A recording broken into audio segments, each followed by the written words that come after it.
So today we are talking about functions, what they are and how we talk about them and how we write about them using symbols. And a function is basically just a rule. It's a rule that allows us to predict the output if we know the input. So we've been practicing with some rules, and this is a picture kind of a function machine. And we've talked about the fact that what number you put in, you follow the rule, and then the output is a function of whatever input you put in. What happens as the output depends on the input. So that's what a function is. We did some work with functions that showed growing with tiles or blocks, and you'll notice that this particular function, the figure number, is your input, right here, your fig number, and the number of tiles is your output. So we would say that n is the figure number, and the y, or the f of n, is the number of tiles. It's kind of important to know what you're talking about when you are dealing with functions. In this case, we can see it, and the table shows us that the way this one's growing, I should give you time, or you should pause it and you could spend some time with it, but this one's growing by the figure number times the figure number plus 1, so 1 by 2.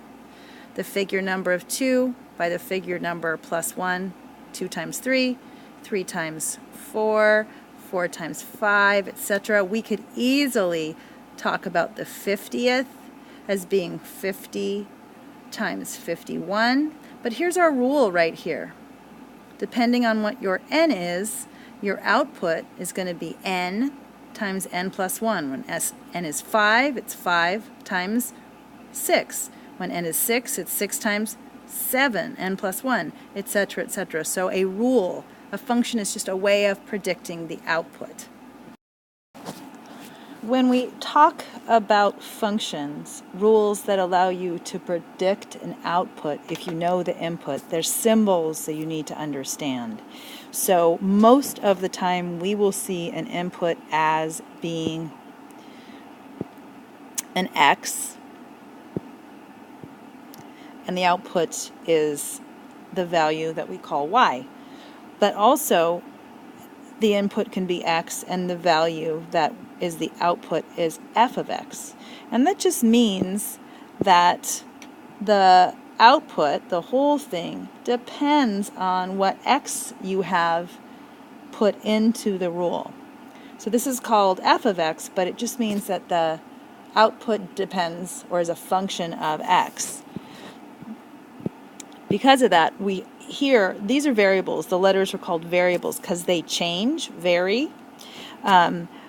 We often talk about the x being the independent variable.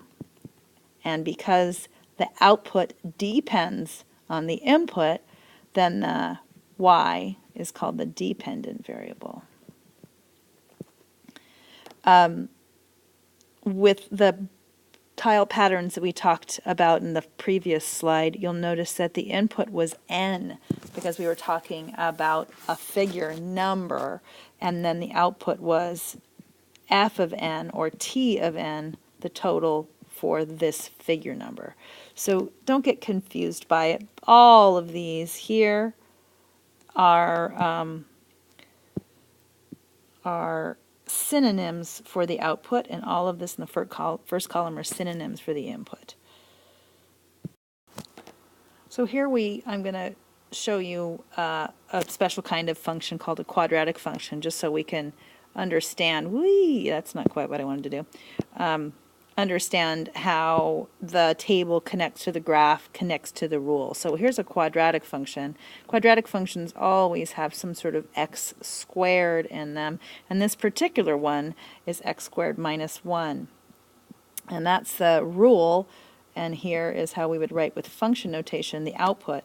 So that means that the output depends on what we put in for x squared. So I'm going to go ahead and show you a couple of inputs and their output and how that relates to the graph.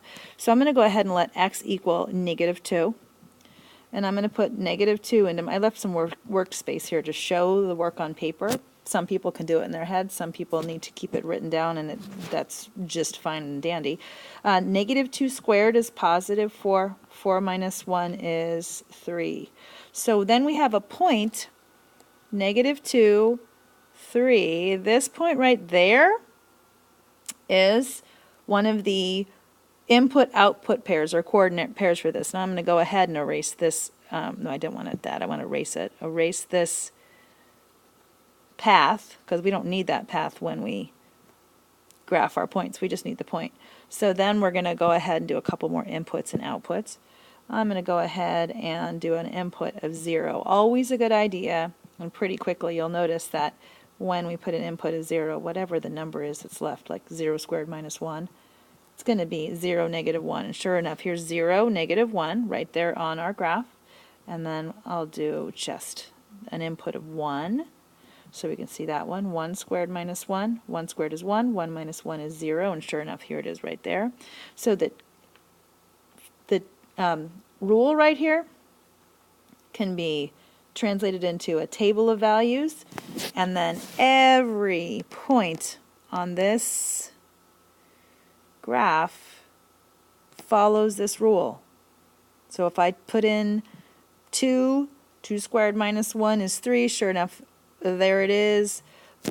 Every point on there fits.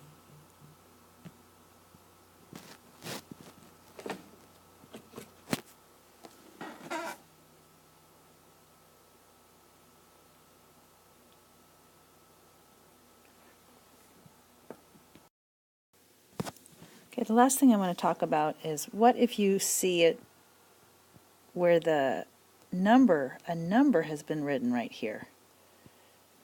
What does that mean? What it is asking for, what is the output when x is 16? So let's say the function was the square root of x. Okay, so then we'd be talking about what is the output when x is 16, it'd be 4.